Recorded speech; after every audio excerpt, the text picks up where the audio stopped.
Assalamualaikum warahmatullahi wabarakatuh. Selamat malam. Apa kabarnya Bapak Ibu sekalian? Mudah-mudahan dalam kondisi sehat walafiat. Perkenalkan dengan saya Dr. Rusdi. Saya seorang dokter yang lebih konsentrasinya kepada pelayanan berkualitas mutu tinggi serta berfokus pada keselamatan pasien. Dan kali ini kita akan membahas ngobrol-ngobrol tentang de-escalate angry patient. Bagaimana sih cara meredakan amarah pasien dan keluarga? Pernahkah Bapak Ibu bertanya-tanya gimana cara menangani seseorang, entah itu pasien atau keluarga yang tampak marah? Nah, Ayo, yang kedua, cepat, apakah pernah mendapatkan pasien yang benar-benar marah-marah seperti cepat. ini? Dan yang Nanti aja ketiga, tanda tangan. Kita ya, nggak pernahkah kemana-mana. Anda merasa takut akan keselamatan Ayo. Anda sendiri saat menangani pasien yang mungkin tampak emosi dan marah-marah? Nah, sebenarnya saya ingatkan kembali bahwa rumah sakit ini adalah tempat yang penuh dengan emosi. Ya, sekali lagi, rumah sakit adalah tempat yang penuh dengan emosi, baik bagi pasiennya dan keluarganya maupun petugasnya. Ya. Jadi sekali lagi kalau misalnya Bapak Ibu sudah menjawab iya iya iya iya iya iya iya, dan pernah dan harusnya iya gitu ya. Karena memang rumah sakit itu tempat yang penuh emosi. Jadi kalau kita itu tidak pintar-pintar mengelola emosi, aduh sayang sekali ya. Jadi dan segala macam emosi bisa kita temukan di rumah sakit. Mulai dari emosi yang sangat positif ya seperti seorang ayah yang mungkin udah lama atau ayah ibu yang udah lama nggak dikaruniai keturunan ya misalnya kemudian akhirnya berupaya dan mendapatkannya dan kemudian melahirkannya secara sehat normal di rumah sakit Anda, aduh sepertinya gimana tuh emosi positif yang dirasakan ya, luar biasa. Termasuk juga seorang yang mungkin kesakitan kemudian ada misalnya anaknya ya nggak sengaja hidungnya kemasukan biji tasbih, ya dibawa ke rumah sakit Anda, udah berharap-harap cemas. Begitu selesai, aduh, bilangnya terima kasih dokter, terima kasih perawat, terima kasih ibu bidan dan sebagainya ya. Betapa menyenangkannya. Tapi jangan lupa juga ada emosi-emosi yang sampai bahkan bikin trauma. Bahkan traumanya itu bisa dibawa sampai mati ya. Beberapa ada kejadian-kejadian yang kalau bisa itu ada ya saya dengar sendiri. Saya tidak akan pernah ya. Tidak akan pernah lagi menginjakkan kaki di rumah sakit itu. Mudah-mudahan anak turunan saya. Nah, nggak ada yang nginjakkan kakinya di situ. Sangat-sangat kecewa dan sebagainya. Nah, intinya ya memang harus diakui dulu bahwa rumah sakit adalah tempat yang sangat emosi. Ya, penuh dengan emosi, syarat emosi, bukan hanya untuk pasien dan keluarganya, tapi juga buat kita petugas kesehatannya. Oh, terutama yang sering kali kerja di UGD ya, di ICU, kemudian juga di hemodialisa mungkin ya. Atau mungkin di kamar operasi mungkin ngerasain sensasinya diomelin dokter bedah ya. Sensasinya waktu operasinya memanjang gitu ya. Aduh, sensasinya yang harus beresin pekerjaan yang sebenarnya di luar jam kerjanya. Nah, kalau setuju silakan tulis di kolom chat apakah Bapak Ibu setuju dengan pernyataan dari saya. Silakan tulis di kolom chat. Saya tunggu ya responnya. Jadi biar satu frekuensi. Tulis dulu di kolom chat. Yuk. Sekarang Bapak Ibu ada, kita akui ya bahwa rumah sakit tempat yang penuh emosi, emosi yang bikin happy, bersyukur, kemudian merasakan miracle ya, kebahagiaan, adanya menanti-nanti anak yang lahir, anak yang sembuh, orang tua yang membaik ya, kemudian yang patah disambung, yang hilang mungkin disatukan ya, kemudian yang nggak bisa dibikin bisa gitu ya.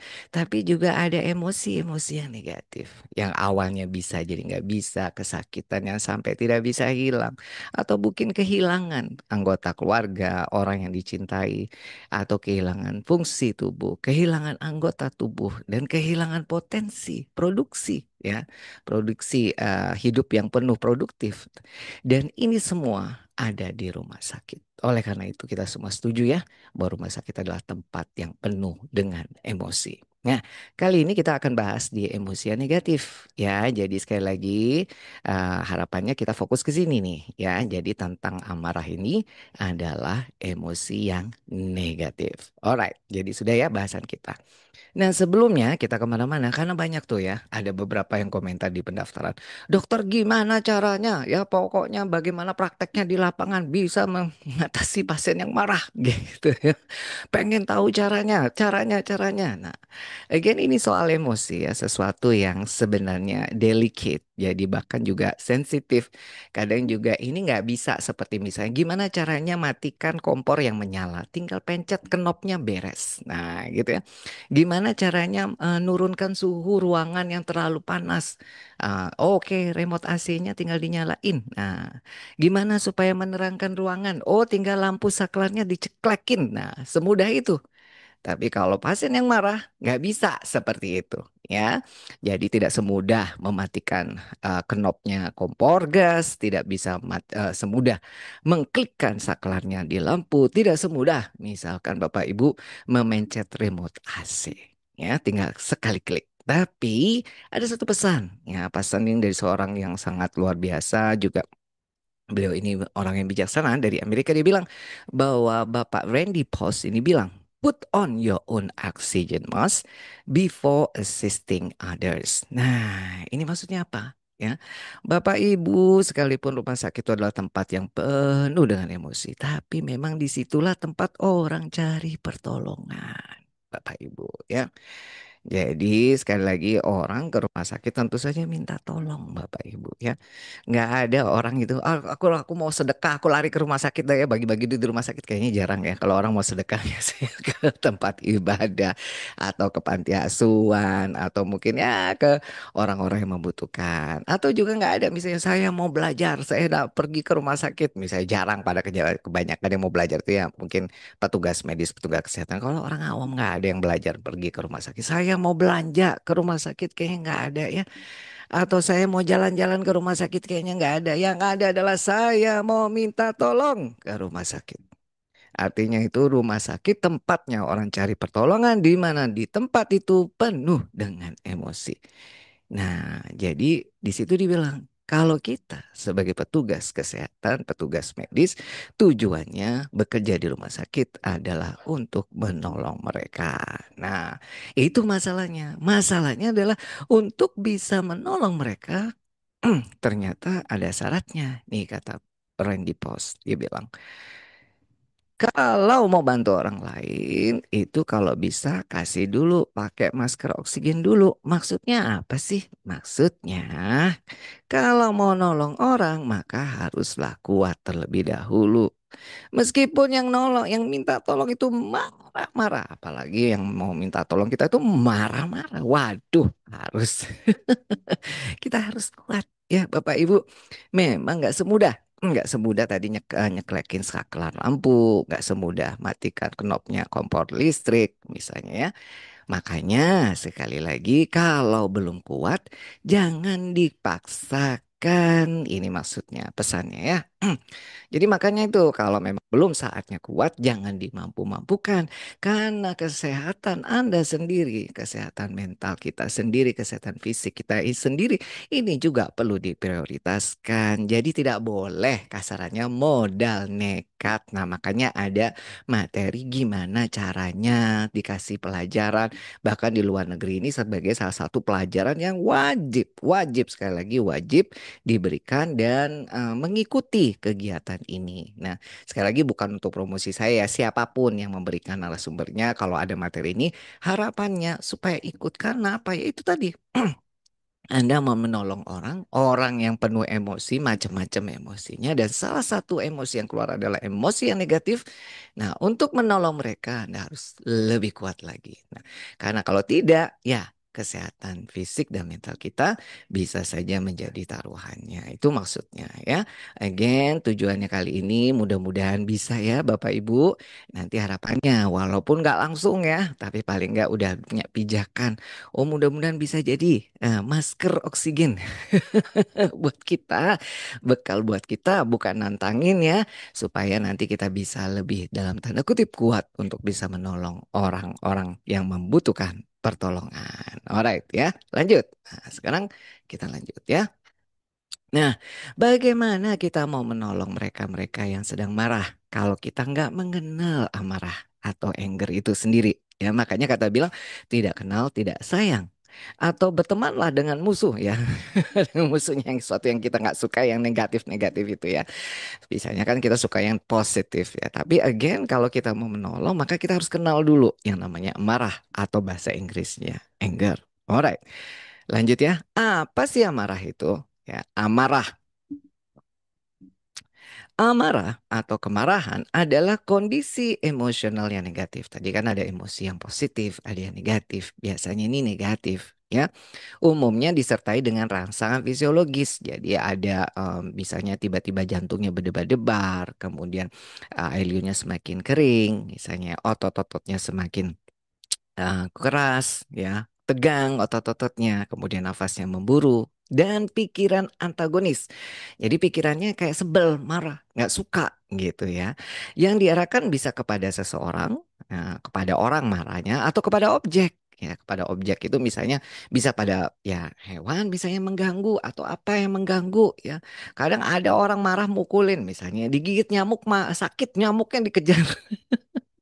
Ada yang sebel digigit ini kucing. Waduh, kucingnya dikejar bahkan. Ada yang digigit anjing, marah sama anjingnya ya sampai dibanting. Nah, ini contoh ya sebagai penyebab satu peristiwa buruk. Artinya dia nggak terima akan peristiwa tersebut. Dianggap pelanggaran. Nah, ya, dianggap itu nggak benar untuk dia. Ya, menurut persepsi orang yang marah. Nah, manifestasi kemarahan tuh bisa mulai dari ya ringan-ringan aja marahnya sampai dengan marah yang tidak terkendali, sampai marah besar ya. Kemarahan ini juga bisa ditekan. Dalam arti kata sebenarnya memang munculnya itu kadang nggak bisa kita kontrol, tapi bisa kita tekan ya. Seperti ketika diarahkan dalam diri sendiri atau dapat diarahkan kepada orang lain dalam bentuk konfrontasi atau perilaku agresif. Maksudnya apa? Misalkan nih, seorang istri sebel sama suaminya, tapi nggak bisa marah sama suaminya. Ya, nggak bisa marah sama suaminya, dilampiaskan kepada siapa? Nah, kepada guling, guling nggak ya? Mungkin kepada siapa ya yang dianggap bisa. Nah, ini contohnya, termasuk juga perilaku-perilaku bullying. Misalnya itu sebenarnya sebel mungkin sama orang lain, diarahkan kepada orang lain gitu ya. Bahkan ada cerita pelaku-pelaku bullying itu sebenarnya merupakan korban bullying di tempat lain. Ini that's its anger ya.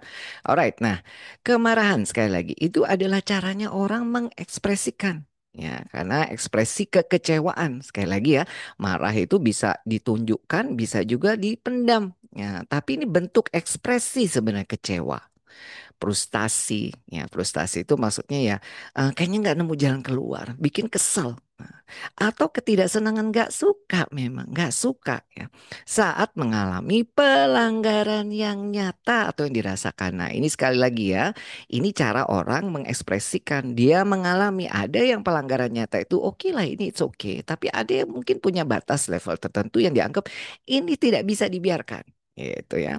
Nah, kebanyakan orang yang marah, kebanyakan sekali lagi orang yang marah masih bisa bersikap rasional dan mengendalikan perilakunya. That is why. Kenapa sih kita itu diminta untuk de-escalate orang-orang yang marah? Karena kebanyakan masih bisa rasional dan masih mau mengendalikan perilakunya. Ya, inilah ada kesempatan, ya, ada peluang buat kita untuk mengajak mereka bekerja sama, ibaratnya engage, ya. Jadi karena kebanyakan dari orang-orang yang marah itu masih bersikap rasional, masih bisa mengendalikan, ya. Makanya itu kesempatan buat kita, ya. Jadi untuk bisa melakukan sesuatu karena kebanyakan dari mereka-mereka marah, ingat ya, kebanyakan dari mereka-mereka yang marah itu masih bisa rasional dan masih bisa kita kendalikan. Artinya kita ajak kerjasama.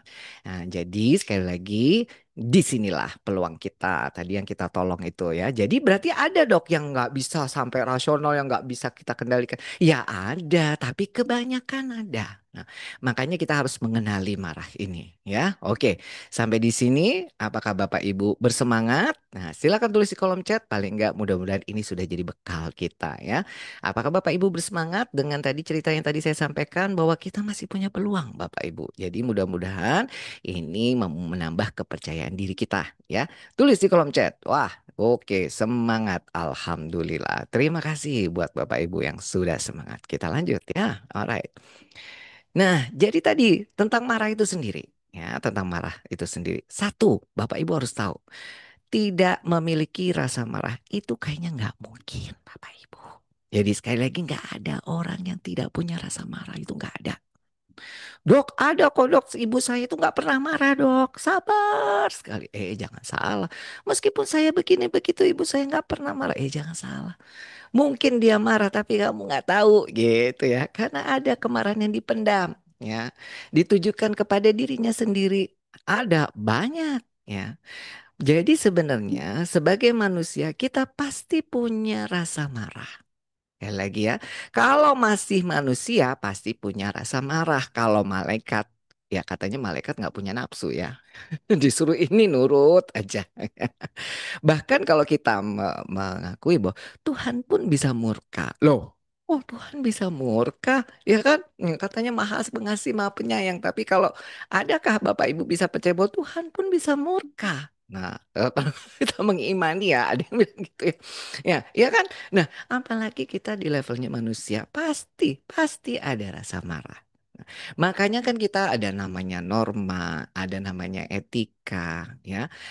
Jangan mentang-mentang jadi dokter tidak beretika, jangan mentang-mentang dokter spesialis tidak beretika, jangan mentang-mentang orang super kaya, mentang-mentang pejabat tinggi, mentang-mentang ini itu. Kalau tidak beretika, ya sangat-sangat bisa membuat orang lain tuh terluka. Nah, sangat sekali. Makanya tahu. Pahami bahwa dalam pekerjaan kita, kita orang yang profesional, ya dikasih kewenangan, punya otoritas, ada yang namanya etika, ya. Supaya apa? Yaitu tadi bagaimanapun juga menjaga perasaan mereka, ya, supaya jadi orang baik, mereka tetap baik. Kalaupun kabar buruk disampaikan dengan baik, kalaupun hasilnya tidak sesuai yang diharapkan itu juga orangnya bisa menerima dengan baik dan sebagainya diperlakukan baik. Ya, harapannya kita akan menuju ke sana ya, kerjasama kolaboratif karena keberhasilan layanan kesehatan itu tidak akan mungkin optimal tanpa sekali lagi tanpa kontribusi pasien dan keluarganya itu sendiri. Jadi nggak bisa kalau misalnya saya ini pinter, wow dokter yang pinter sekali ya. Oh, apa bisa menyembuhkan pasien? Ya nggak bisa kalau nggak ada kerjasama baik dari pasien dan keluarganya. Titik itu saja ya. Jadi sekali lagi mudah-mudahan Bapak Ibu bisa memahami bahwa sebenarnya ya nggak ada orang yang nggak bisa punya rasa marah. Kalaupun Anda Bapak Ibu tahu ya itu orang baik. Jadi jangan dikerjain. Pasti punya ya. Mungkin dia mengelola perasaan emosinya baik sehingga terlihat tidak marah, sabar gitu ya. Yang kedua, marah bisa berlebihan, tapi juga marah bisa dikendalikan. Nah, ini yang jadi pilihan. Nah, karena punya rasa marah, ada yang berlebihan, tapi ada yang bisa dikendalikan. Mudah, inilah yang tadi ya peluang kita. Ya, sekali lagi peluang kita ya Bapak Ibu untuk bisa mudah-mudahan bekerja sama sama mereka-mereka yang marah supaya sama-sama mengendalikan emosi marah atau perasaan negatif tersebut. Alright.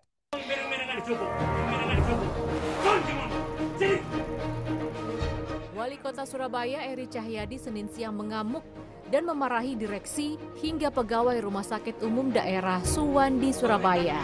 Eri Cahyadi emosi mengetahui layanan antrian pasien di poliortopedi yang amburadul sehingga pasien lansia harus menunggu berjam-jam untuk dilayani oleh dokter. Tak hanya itu, nomor antrian rendah yang datang lebih awal sering terlompati oleh nomor antrian yang lebih besar. Hal ini tak lain karena antrian pasien bergantung pada keberadaan berkas rekam medik si pasien yang dicari secara manual oleh pegawai rumah sakit dan bukan dicari secara otomatis melalui sistem elektronik atau komputer. Mulai jam 8. Heeh. Jam 8 setelah itu kami apa itu sampai sekarang ini Belum, belum di anu. belum. Atas temuan ini, Wali Kota Surabaya meminta direksi rumah sakit mengoptimalkan penggunaan teknologi. Rumah sakit Suwandi belum ada perubahan signifikan. Ternyata tadi kenapa?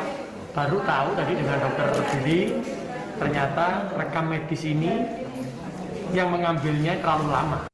Iya. Sekarang Bapak Ibu tulis di kolom chat, nggak ada benar salah ya. Silakan dari video yang Bapak Ibu lihat. Menurut Bapak Ibu, apakah marah yang tadi ditampilkan merupakan marah yang berlebihan atau marah yang terkendali atau wajar? Silakan tulis di kolom chat ya. Silakan tulis. Bapak Ibu boleh jawabannya terserah, bebas ya. Karena tergantung persepsi Bapak Ibu sendiri masing-masing ya. Silakan tulis di kolom chat apakah marah tadi yang ditampilkan oleh Bapak Wali Kota merupakan marah yang berlebihan atau marah yang terkendalikan atau wajar. Silakan tulis di kolom chat. Yuk, saya tunggu jawabannya. Ya, yuk. Jawab dulu Bapak Ibu. Ya. Iya, oke. Saya mau cek ya. Apa nih jawabannya? Saya lihat sih. Oreo. Oh, yes, ya. Oke. Nah, sekali lagi, masing-masing orang, ya, masing-masing orang punya persepsi yang berbeda-beda. Nah, nanti ya makanya ekspresinya bisa berbeda-beda. Nah, tapi saya mau sampaikan bahwa semakin orang itu punya power, ya, punya misalnya kekuasaan atau punya eh, uang atau punya kedudukan, semakin mereka berani mengekspresikan kemarahannya dan semakin kecil toleransi kesabarannya. Nah, bisa jadi makanya ya dalam tanda kutip, kalau misalnya ada orang nggak punya, misalnya atau orang nggak status ekonominya nggak seberuntung Bapak Ibu sekalian atau orang-orang mungkin yang nggak punya saudara kanan kiri nggak punya harta marahnya amat selalu ya bisa jadi memang itu sudah sangat-sangat mungkin dia nggak kuat. Nah, tapi kalau orang-orang yang punya segalanya marah ini itu ya yang punya segalanya tapi mampu sabar ya sekali lagi mampu sabar ya kemudian dia mampu tetap elegan di situasi-situasi yang sulit yang bisa saja membuat dia marah, ini memang orang yang luar biasa. Jadi kalau kita melihat begini begitu udah nggak kaget lagi ya. Jadi sudah tahu ya karena itu udah prinsipnya seperti itu. Itu aja untuk yang satu itu tadi. Oke, kita lanjut ya. Nah, kalau tadi kita lihat, awalnya terlihat begitu emosi Bapak Wali Kota ya. Ya, tapi ternyata, loh, kok Baru bisa tahu kembali tadi dengan dokter sabar? Billy, ternyata rekam medis ini. Ya, tadi bisa akhirnya ngomong dengan benar, dengan baik, dengan kelihatan santai, nggak teriak-teriak. Artinya pada saat yang tadi dengan yang ini seperti dua orang yang berbeda. Ya kan? Ya seperti tampak orang biasa, normal biasa ya. Tapi yang tadi bisa serem banget. Nah, jadi demikian pula dengan yang lainnya. Sebenarnya ya, pada satu momen tertentu ya seperti ini sebenarnya orang-orang yang marah kebanyakan ya. Jadi disinilah peluang bahwa sebenarnya kita bisa melakukan sesuatu. Again, jangan kita makanya Perfectly okay to be on guard and careful when someone is behaving badly. The key is to push through our apprehension to manage the situation as well as to provide good care. Perfectly okay to be on guard and careful maksudnya when someone is apa behaving dari badly. kejadian tadi adalah satu, do not let the anger become my anger. Jadi kalau kita ada pasien marah, ya, oh, gitu misalnya, ya, ingat, ya, ingat selalu, don't let the anger, jangan sampai bikin marahnya mereka itu menjadi kemarahan saya. Nah, karena nanti kita akan rugi karena marah itu bisa menular, Bapak Ibu, sangat bisa. Ya. Jadi kalau misalkan ya tadi ya, misalkan yang tadi nih si ini tadi ya, waduh marah, wah kita ikutan marah, emosi. Wah, itu nggak akan menyelesaikan masalah, tambah memperunyam masalah. Beruntung nih orang-orang ini bisa sabar mendengar pada saat itu ya. Nah, terus bagaimana dok? Apakah kalau orang marah itu ternyata kita harus sabar? Again, sekali lagi marah itu menular. Nah, respon kita itu berpengaruh sekali terhadap apa? Terhadap interaksi kita antara pasien, keluarga dengan kita sebagai penyedia layanan kesehatan. Ingat sekali lagi, mereka datang itu minta pertolongan. Once mereka marah, ingat sekali lagi ya, marahnya itu masih bisa terkendali atau marah yang berlebihan.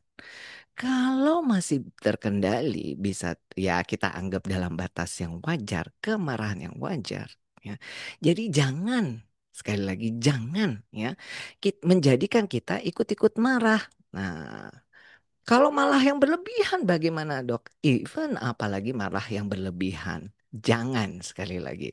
Jadi, sekalipun marah yang wajar, kita jangan ikut marah. Apalagi yang berlebihan, jangan tambah ikut marah. Waduh, bisa tambah berbahaya.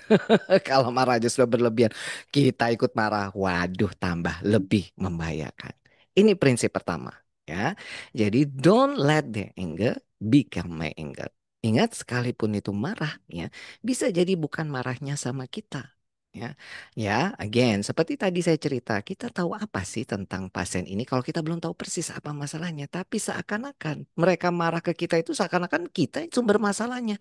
Padahal belum tentu itu hanya bentuk ekspresi kekecewaannya, ya, frustasinya, atau ketidaksenangannya. Ya, terhadap sesuatu ya, ya otomatis nggak tahu kita belum tahu ya, tapi mungkin tuh kepada kita nyampaikannya, karena bisa kepada orang atau kepada benda atau bisa pada dirinya sendiri.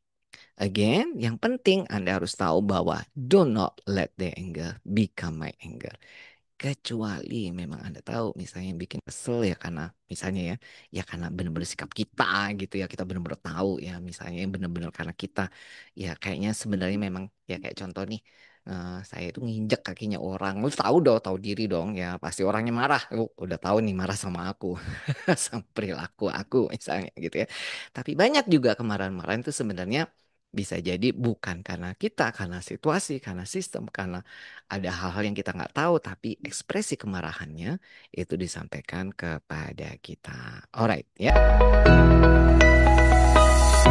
Sekali lagi, karena ini berkaitan dengan kemarahan, emosi yang negatif, ya, yang tadi emosi itu bisa nular, ya, kepada kita yang dianggap dalam tanda kutip belum kuat.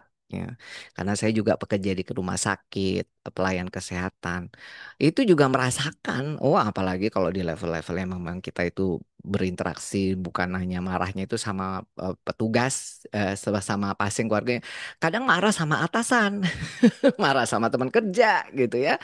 Waduh, marah sama ini, marah itu. Aduh, apa banyak? Ada banyak sekali cerita-cerita, nggak usah lah. Saya tahu sendiri ya. Kita itu udah kerja udah lebih dari more than 10 years ya di lapangan, mulai dari level bawah sampai pimpinan.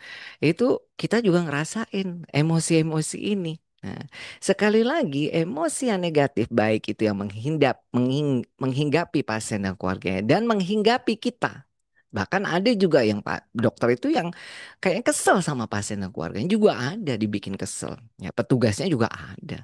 Tapi juga ada lingkungan environment yang juga kita bikin kesel. Ya, dari teman kita sendiri, atasan kita sendiri, direkturnya atau kebijakan rumah sakit yang bikin kita kesel atau misalnya mohon maaf ya BPJS kesehatannya mungkin, sorry to say ya, atau dari mana yang bisa bikin kita kesel.